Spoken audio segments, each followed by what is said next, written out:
Good evening, ladies and gentlemen, and welcome to the 7 o'clock main news. In tonight's headlines, the acting Prime Minister and Minister of Foreign Affairs reiterate Kuwait's support to the legitimacy in Yemen.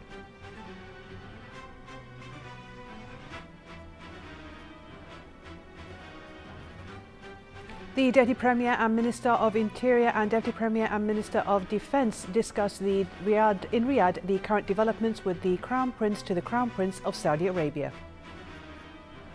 The Higher Kuwaiti Committee of Donations launches a massive campaign for relief of the Yemeni people.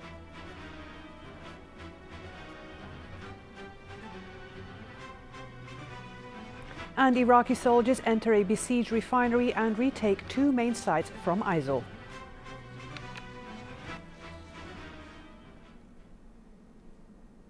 His Highness the Deputy Emir and Crown Prince Sheikh Nawaf Al Ahmed Al Jaber Al Sabah received at Sif Palace this morning His Excellency the National Assembly Speaker Marzouk Ali Al Ghanem.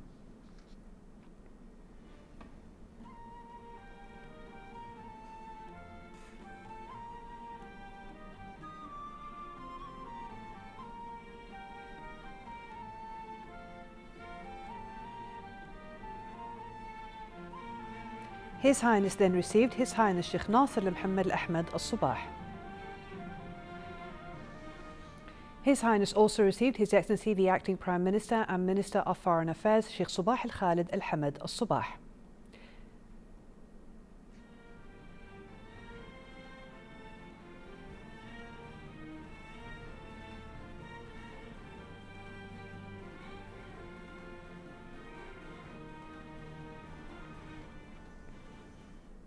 His Highness Deputy Emir and Crown Prince then received His Excellency the Deputy Premier and Minister of Interior Sheikh Mohammed Al Khalid Al Hamad Al Sabah.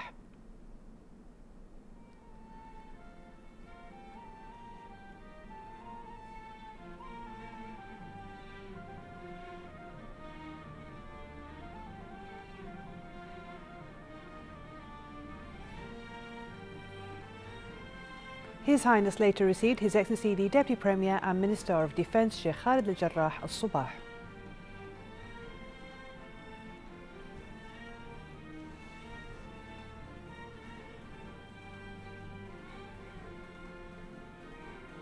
His Highness also received His Excellency the Minister of Information and Minister of State for Youth Affairs Sheikh Salman Sabah Al Salim Al Hamoud Al Sabah.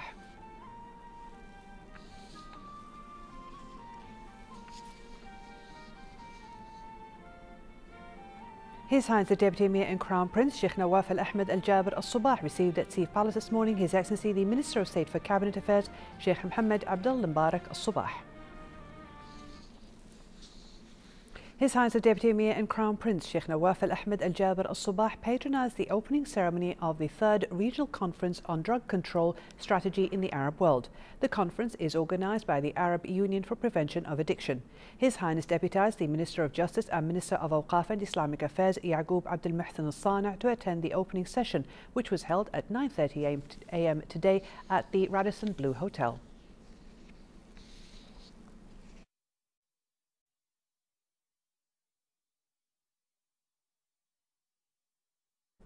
National Assembly Speaker Marzouk Ali Al Ghanem presided today over a meeting of the Assembly Bureau, which was also attended by a number of students. Discussion during the meeting, which convened for the first time, concentrated on working out and approval of the agenda of the Student Parliament, which will hold its annual session at Abdullah Salim Hall in the National Assembly tomorrow, Monday. Acting Prime Minister and Foreign Minister Sheikh Sabah Al Khalid Al Hamad Al Sabah today reaffirmed Kuwait's backing to Yemen's constitutional legitimacy as represented by President Abdrabbu Mansour Hadi. Speaking at a meeting with the visiting Yemeni Foreign Minister Riyad Yassin, Sheikh Sabah Al Khalid also reiterated Kuwait's support for the ongoing efforts to restore Yemen's security and stability and to safeguard its sovereignty and territorial integrity in line with relevant UN Security Council resolutions, the Gulf Initiative and its executive mechanism. The meeting was attended by the Director of the Arab World Department at the Ministry of Foreign Affairs, Ambassador Abdul Hamid Al Felachawi, Kuwait's Ambassador to Yemen, Fahad Al Mir, and a number of senior officials. Acting Prime Minister and Foreign Minister Sheikh Sabah Al-Khalid Al-Hamad Al-Sabah received the visiting Singapore Minister of Home Affairs and Minister of Foreign Affairs, Masaglos Zulfikar bin Masagos Mohammed, who is in Kuwait to celebrate the 30th anniversary of the establishment of diplomatic relations between the two countries. During the meeting, the two sides discussed ways to strengthen bilateral relations in all fields, in addition to issues of common concern. The meeting was also attended by senior officials at the Ministry of Foreign Affairs.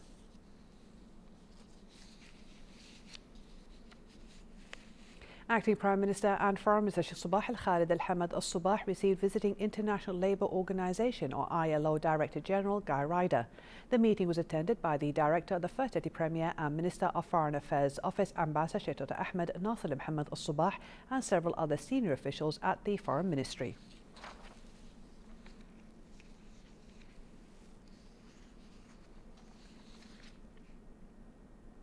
Under the patronage of His Highness the Emir Sheikh Sabah Al-Ahmed Al-Jaber Al-Sabah, the Acting Prime Minister and Minister of Foreign Affairs Sheikh Sabah Al-Khalid Al-Hamad Al-Sabah hosted an official luncheon in honour of the Arab Ministers of Labour who are visiting the country to attend the 42nd Arab Labour Conference.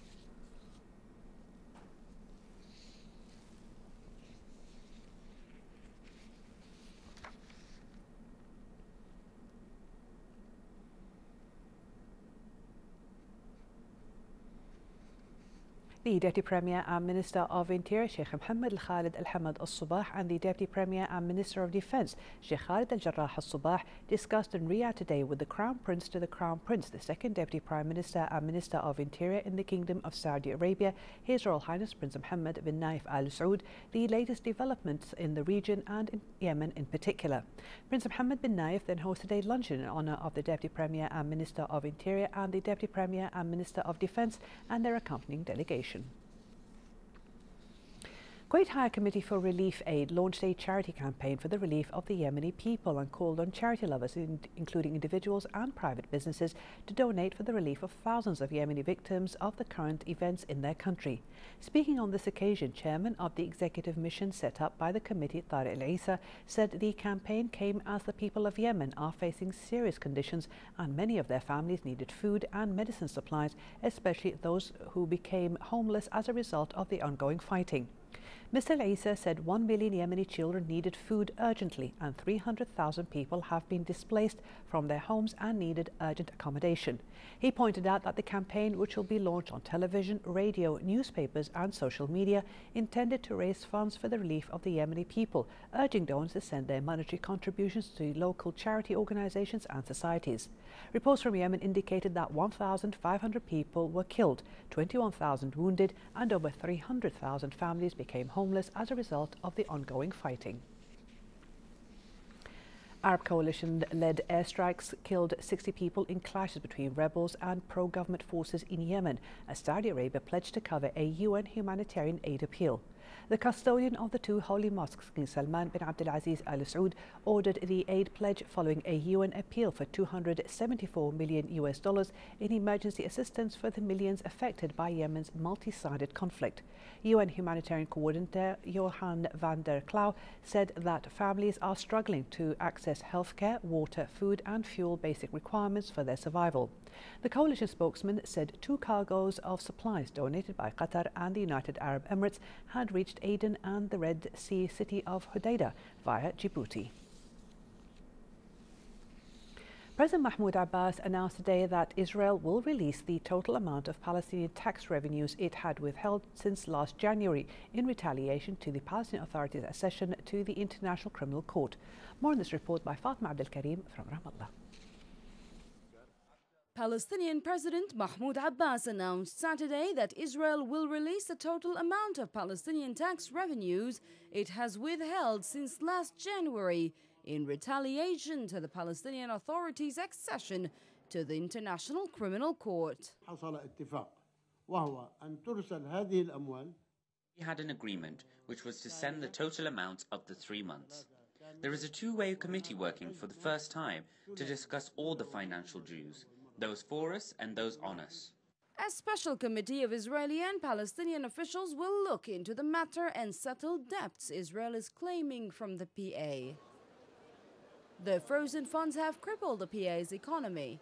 and held it from paying the nearly 170,000 public sector employees full salaries, as Israel decided to cut the funds and deduct amounts of it unilaterally. There are some estimates among the intelligence community of Israel that West Bank and Gaza has probably deteriorated enough so that will open the door for probably a collapse of the PNA, and that will open the door for probabilities of full confrontation on ground with the Israelis. Nevertheless, the Palestinian Authority said it will still go to the International Criminal Court to hold Israel accountable for its actions, accusing it of collective punishment against Palestinians. Fatma Abdul Karim, State of Kuwait Television, Ramallah, Palestine. Kurdish Peshmerga forces have recaptured 2 villages south of the Iraqi oil-rich city of Kirkuk that lie near the highway linking it to Baghdad. A military source said Kurdish forces were using the recaptured villages of Aziriya and Atchana as their base to push back the ISIL militants from the rest of the region. Airstrikes by the US-led coalition were also backing the Peshmerga attacks. Kurdish forces have been battling to retake villages and districts seized by the militants since last summer. Hundreds of people are feared to have drowned after a boat carrying up to 700 migrants capsized in the Mediterranean Sea. The Italian Coast Guard said a major rescue operation is underway after the vessel capsized in Libyan waters south of the Italian island of Lampedusa. So far, 28 people have been rescued and 24 bodies retrieved.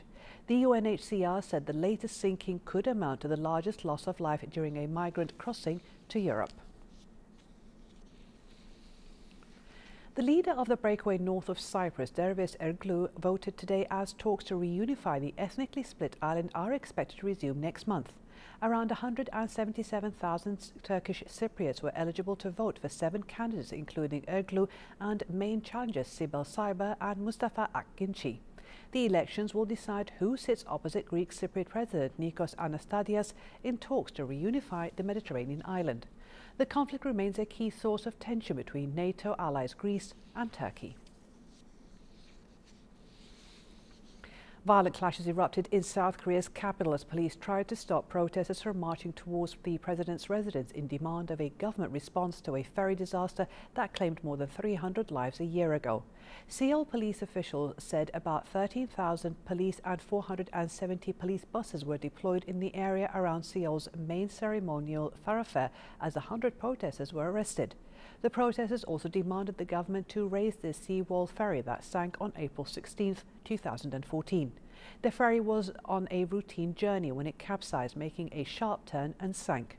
Among the 304 victims were 250 students on a class trip. Minister of Information and Minister of State for Youth Affairs, Sheikh Salman Sabah Issam Mahmoud Sabah inaugurated the first National Reading Conference. The conference was organised by the National Council for Culture, Arts and Letters. In addition, a book exhibition opened alongside the conference with the participation of a number of public and private libraries and publishing houses, as well as a special site for child culture. Nurhan Al-Elfi was there and brought us this report. Under patronage of His Highness the Prime Minister Sheikh Jaber Al-Mubarak Al-Hamad Al-Sabah, the Minister of Information and the Minister of State for Youth Affairs Sheikh Salman Sabah Salim Al-Hamoud Al-Sabah inaugurated the first National Reading Conference under the title of Lay Down Your Side, which was organized by Kuwait National Council for Culture, Arts and Letters in cooperation with different cultural youth groups. This conference was initiated by youth efforts to support and create a new identity of different cultural aspects, and also to support the creativity in all over Kuwait.